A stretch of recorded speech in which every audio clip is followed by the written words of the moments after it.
boa tarde. Seja muito bem-vindo, seja bem-vinda a mais um Pausa para a Educação, o seu programa aqui da TV Itapê que traz educação no seu aspecto teórico e aspecto prático.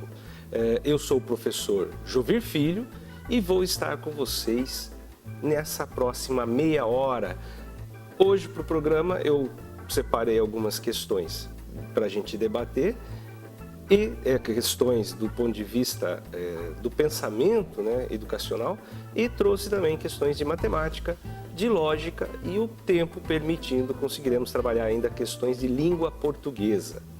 Você pode participar dos nossos programas através dos nossos canais de comunicação, que é jovir@hotmail.com.br, que é o meu e-mail pessoal. Nós fizemos uma pequena mudança e você pode mandar sugestão, crítica, qualquer comentário, pedido de maior explicação, fique totalmente à vontade. Ou mandar questões que a gente possa estar trabalhando. Também podemos receber pelo WhatsApp, que é 997840955, 997840955. Deixe o seu recado e assim que puder nós estaremos trabalhando sobre ele.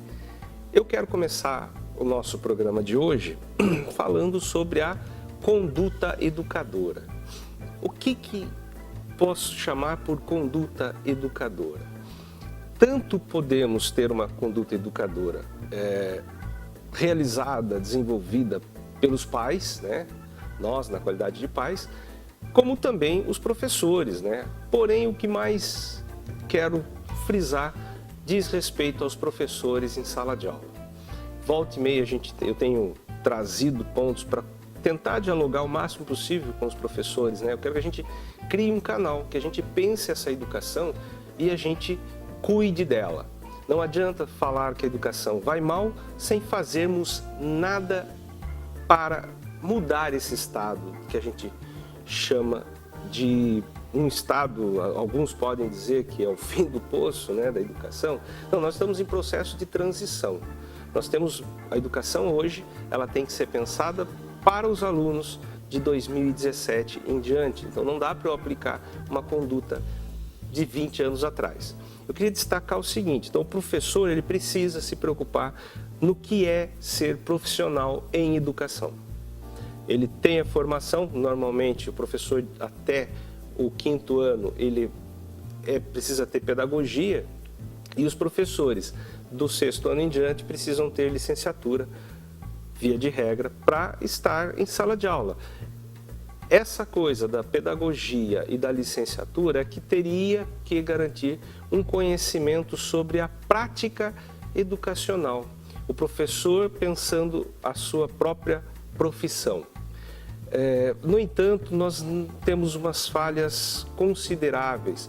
Infelizmente, se a gente pergunta para o professor se ele tem a compreensão de qual que é o seu papel nessa atual educação, não vai muito além do que falar que é ensinar.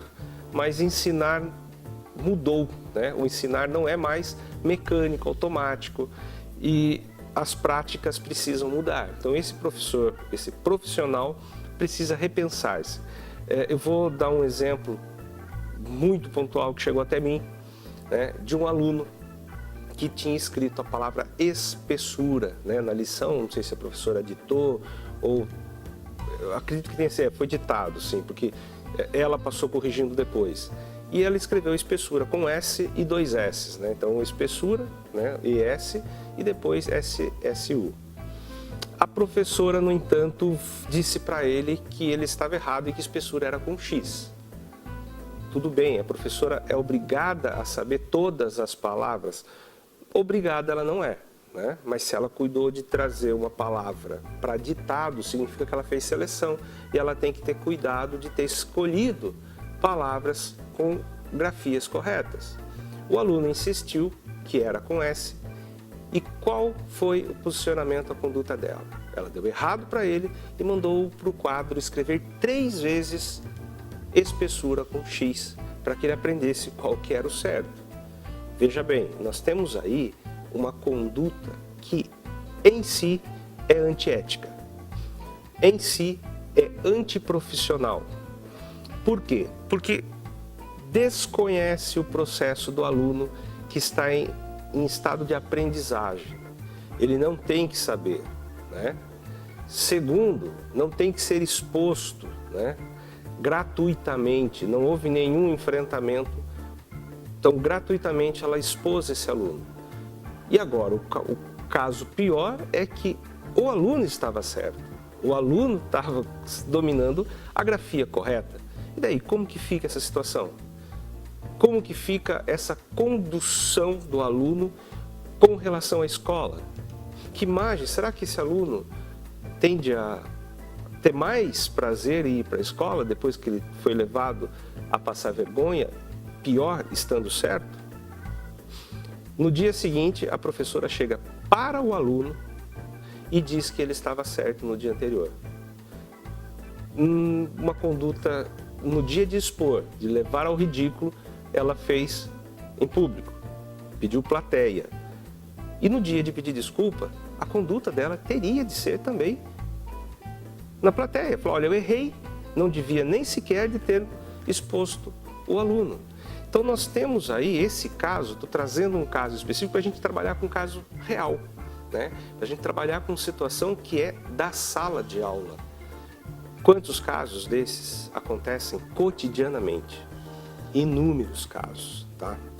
E como na semana passada, quem vem até mim, a maior parte dos alunos que me procuram e para acompanhamento ou para qualquer ajuda educacional, são alunos de escola privada. Então esse exemplo que eu estou dando é uma escola privada. O que a sociedade acharia que seria uma escola de melhor, um sistema de melhor qualidade do que o público. Não é bem assim. Nós temos a crise, como eu tenho falado, ela atinge qualquer um dos sistemas, tá? Então os pais precisam saber dessa realidade. Como semana passada eu trouxe o exemplo da matemática, não podemos condenar o filho, o aluno, sem saber qual é o lado da razão dele ou da escola. Ponderar, conversar, buscar saber e conhecer, acima de tudo, conhecer o próprio filho. Então, nesse caso, nós temos um problema, então teve da matemática e agora estou trazendo o caso relacionado à língua portuguesa, ao vocabulário. E o professor precisa entender quem é o aluno. Ele está trabalhando com uma criança. Ah, mas com 10 anos, 11 anos, 12 anos, 13, já tem uma consciência. Daí estabelece-se uma faixa que menos de 10 eu posso tratar como criança, de 10 em diante já não dá muito. Não, eu posso garantir que até 12, 13 anos, principalmente os meninos, têm uma necessidade de manifestar a sua infantilidade.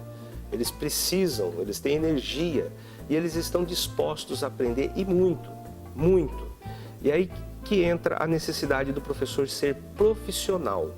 Nesse exemplo que eu trouxe para vocês, o professor foi antiético, antiprofissional e ele também acabou se desgastando enquanto conhecimento, né?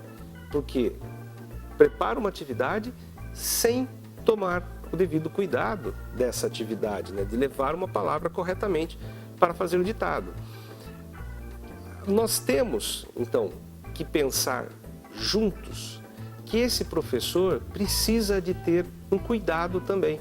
Da mesma forma que os alunos precisam de receber um olhar, não digo necessariamente complacente, mas um olhar que considere a integralidade do aluno, o seu direito de errar. O professor também tem direito de errar, tá? O professor não tem dever de dominar 100% todo o conteúdo, mesmo que ele seja especialista. A perfeição é um quadro muito delicado e difícil de se alcançar.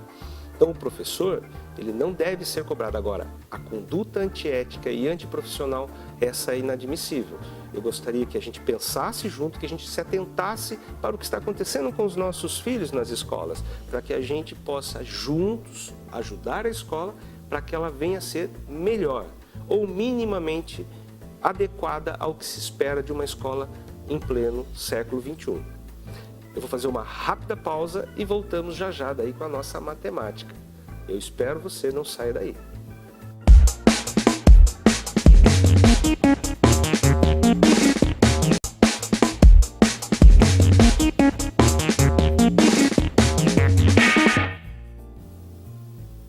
Estamos de volta com o nosso Pausa para a Educação. Vamos pensar a matemática?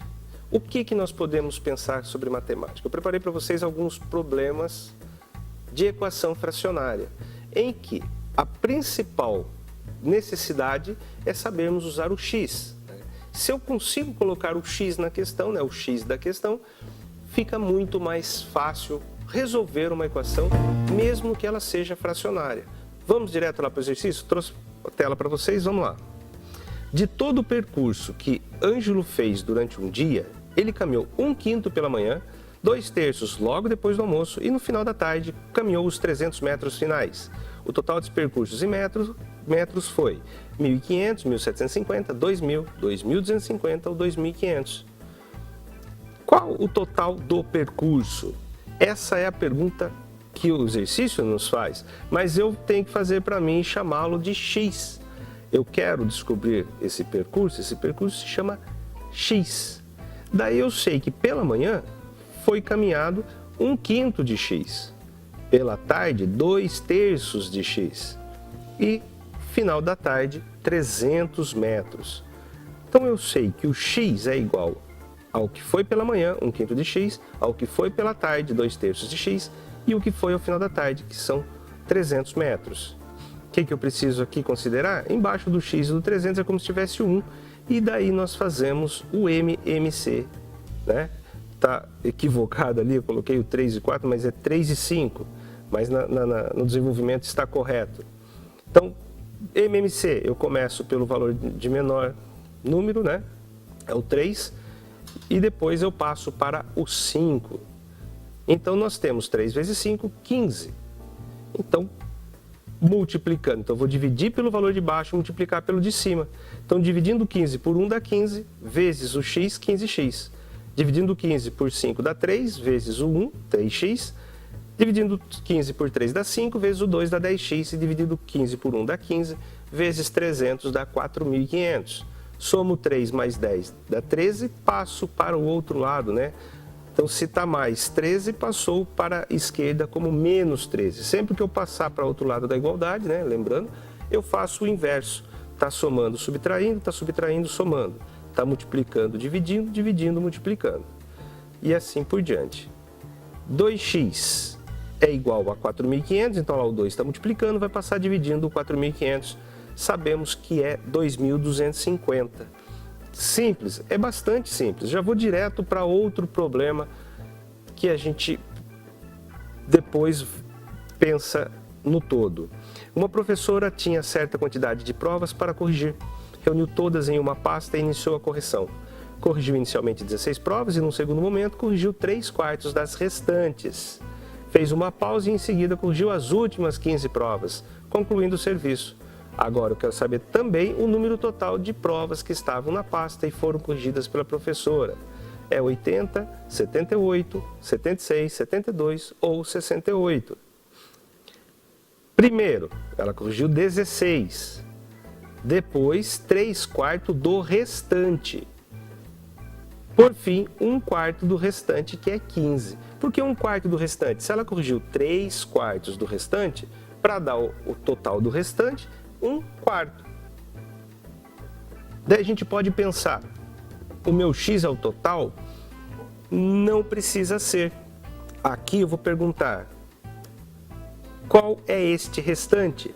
Esse restante é x, porque está mais fácil de eu trabalhar com ele do que chamar o todo de x. Então eu faço 1/4 de x, né, que está ali o por fim, é igual a 15. X então é 4 vezes 15, que dá 60. Então, esse restante que ela fez depois do primeiro momento, né, foi o segundo e o terceiro momento, é total de 60. Com os 16 que ela fez no primeiro momento, dá 76. Então, a chave aqui também é chamar de x aquilo que eu quero saber. A questão é tomar essa decisão. Como que eu chego à melhor decisão? Quando eu tenho maior prática. Eu consigo ler a questão e eu trabalho com essa questão com naturalidade, então eu sei naturalmente o que eu vou chamar de X. Terceiro exemplo que eu trouxe para vocês. Douglas tem uma caixa de tomates. No domingo, 1/8 dos tomates da caixa estragaram, né? Na segunda-feira estragou 1/3 do que sobrou de domingo. Sobraram ainda 70 tomates em boas condições. O total de tomates que havia inicialmente na caixa era de 112, 120, 136, 144 ou 156. Qual o total na caixa? Aqui sim eu posso chamar de X. Mas Juvir, agora pode? Agora pode, como eu falei, isso daí é uma decisão. Por quê? Porque o único valor que eu tenho é os 70 que são os que sobraram. E eu tenho o primeiro dia, que é domingo, que foi 1/8 do total, e depois foi 1/3 do restante. O restante são 7/8. Então, o X é o total, domingo foi 1/8 do total, 1/8 de X. Na segunda foi 1/3 do que sobrou. Então, se perdeu 1/8, sobraram 7/8 para dar o inteiro, que é 8/8. Multiplicando, multiplicação de fração, de cima vezes de cima, que é o numerador, de baixo vezes o de baixo, que é o denominador. 1 vezes 7, 7, 3 vezes 8, 24. Então, eu tenho 7/24 de X, que foi o que perdeu na segunda. E sobraram ainda 70. Se eu juntar o que perdeu no domingo, mais o que perdeu na segunda e o que sobrou, né, os que sobraram, eu tenho o valor total, que é X. Mais uma vez eu penso lá, 1 e 1, né? E eu vou fazer o MMC entre o 8 e 24. Como o 24 é tabuada do 8, né? 8, 16, 24, é mais tranquilo, não preciso nem desenvolver o MMC. Bato o olho, eu sei que o MMC, o mínimo múltiplo comum, é o 24. Por isso, dividindo 24 por 1 dá 24 vezes x, 24x. 24 por 8 dá 3 vezes 1, 3x. 24 por 24 dá 1 vezes 7, 7x. E 24 por 1 dá 24 mesmo, vezes 70 dá 1680. Como 20 vezes 70 é 1400. Mais 4 vezes 70, que é 280, dá 1680. Então passo o 3 mais 7, que dá 10, para o outro lado, fica menos 10. E temos, ali ficou uma falha da questão anterior, né, o 4.500, que se corrigir. 14x é igual a 1680. X, então, é 1680 dividido por 14, que dá 120. Se fosse 1.400 por 14, dava 100. O 280 por 14 dá 20. Então, o que eu preciso? 120 é a minha resposta. Esta é uma questão que normalmente nos traz maiores dores de cabeça, porque trabalha com fração de fração. Se eu respiro com calma sobre o meu enunciado, sobre o que está ali posto para que eu resolva, eu consigo nomear adequadamente qual é o meu X. E daí o conhecimento em fração, muitas pessoas têm pavor de fração. Mas por quê? Vamos lembrar da semana passada o exemplo lá da multiplicação, que uma multiplicação posta errada para um aluno de segundo ou primeiro ano pode gerar uma confusão e esse aluno carregar uma preocupação com a matemática por toda a vida.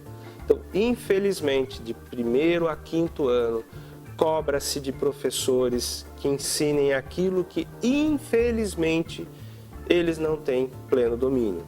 Pelo contrário, tem muita dificuldade, tá?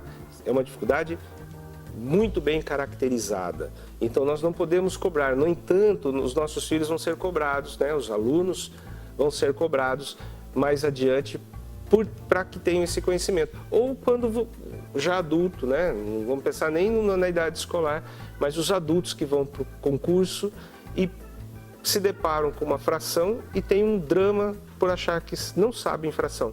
Mas sabem sim, a questão é que está lá, mal resolvida a questão, a gente precisa de tranquilidade, a gente precisa saber trabalhar. Sabendo colocar o X exato, a gente desenvolve, monta a equação. Montando a equação, tudo vai bem. Vamos fazer mais um breve intervalo para mudar de assunto. Os nossos apoiadores entrarão no ar e eu volto já já com mais Pausa para Educação.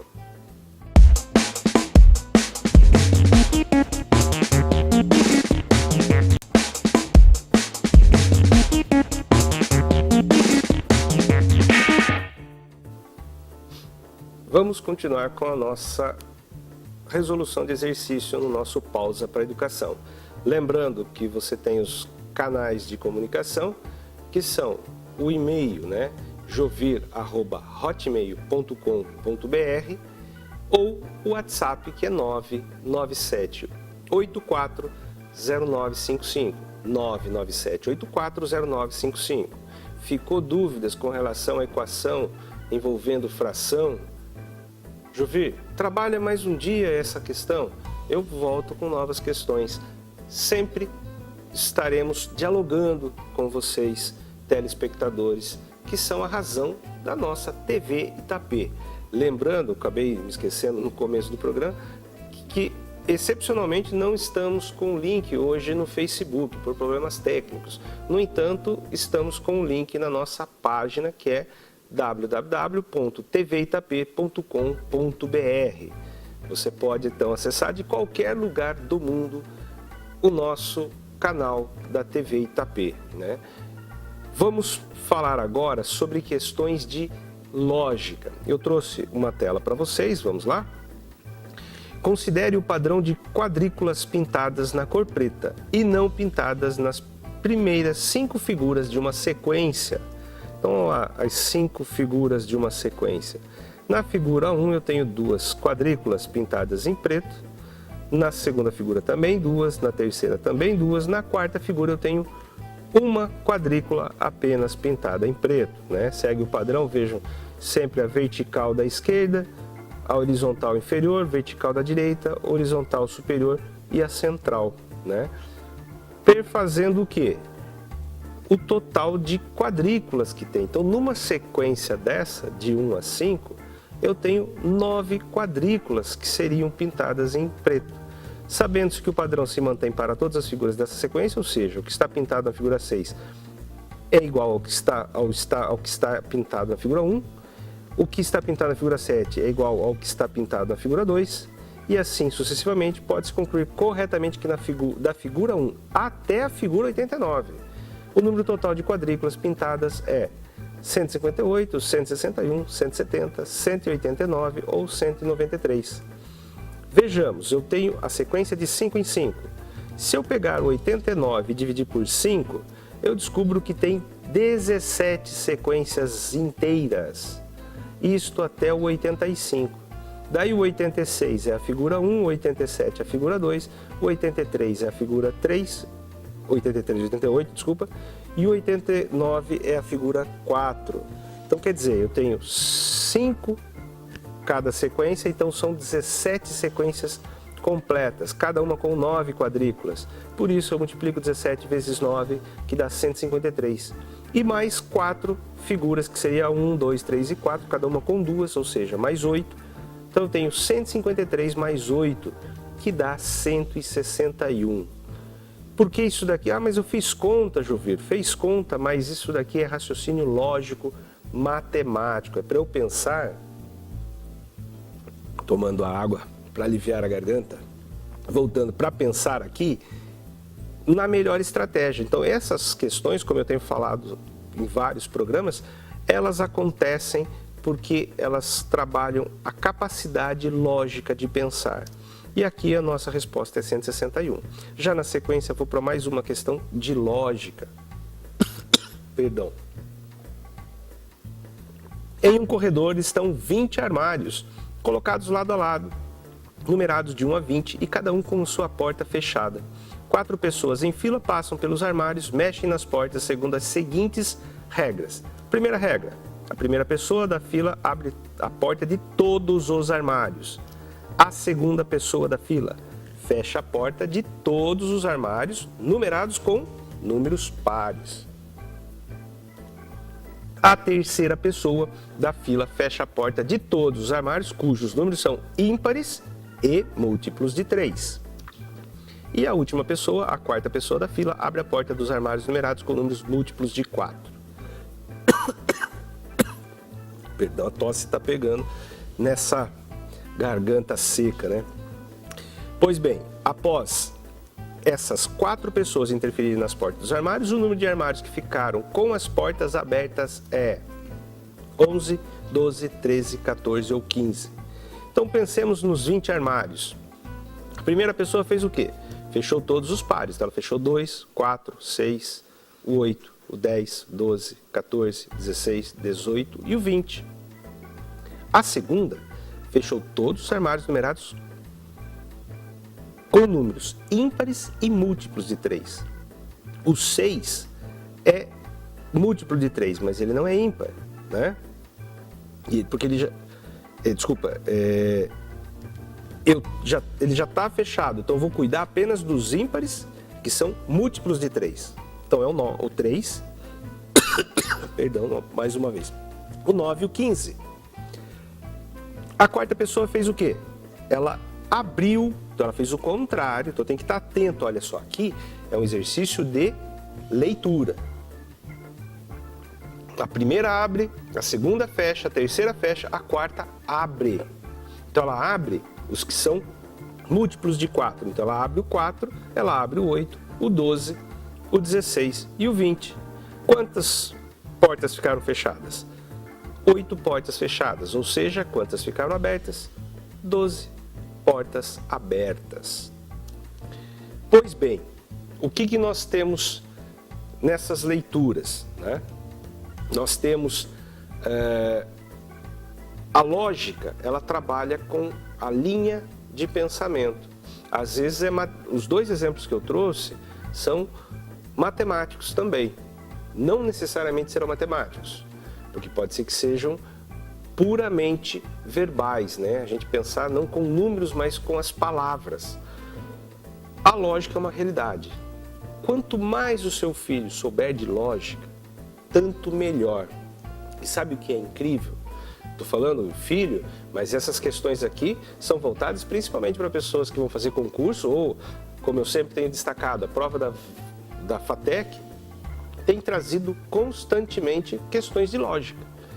Não só da FATEC, tem vários outros vestibulares que cobram leitura lógica e pensamento, raciocínio lógico. Então eu falo de filho porque até nessa semana uma aluna falando de um sobrinho, que enquanto ela estava fazendo exercícios, né, de tarefa que eu tinha lançado, que são de padrão FCC, que são das bancas, é uma das mais difíceis, e um sobrinho de 11 anos senta ao lado dela e pede para fazer junto. E ela deixa que ele tente. Ele resolve sozinho a questão de lógica. Mas o que aconteceu aí? Acontece que a criança tem curiosidade. A criança gosta de absorver o conhecimento e trabalhar com o conhecimento. Quanto mais dermos liberdade para essa criança, tanto melhor será a capacidade dela de se desenvolver. Então acontece aí que, voltando à discussão inicial no programa, a escola tem que cuidar de dar mais liberdade, né? Um exercício de lógica, um aluno que adquira o pensamento lógico, ou qualquer pessoa que esteja estudando e invista primeiro no raciocínio lógico, ela tem facilidade para estudar qualquer matéria de qualquer prova, porque ela vai ter a base para tirar a informação e trabalhar com a informação e tomar a melhor decisão no menor caminho.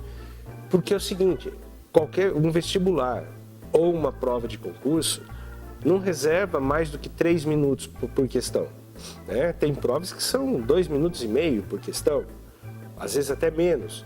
Então não dá para se ficar pensando em 1000 coisas, né? Você tem que ser mais objetivo, tem que saber trabalhar exatamente com a informação. Por isso, o pensamento lógico é fundamental. Eu tinha prometido concordância caso desse tempo, mas eu vou deixar a concordância para o começo do nosso próximo programa.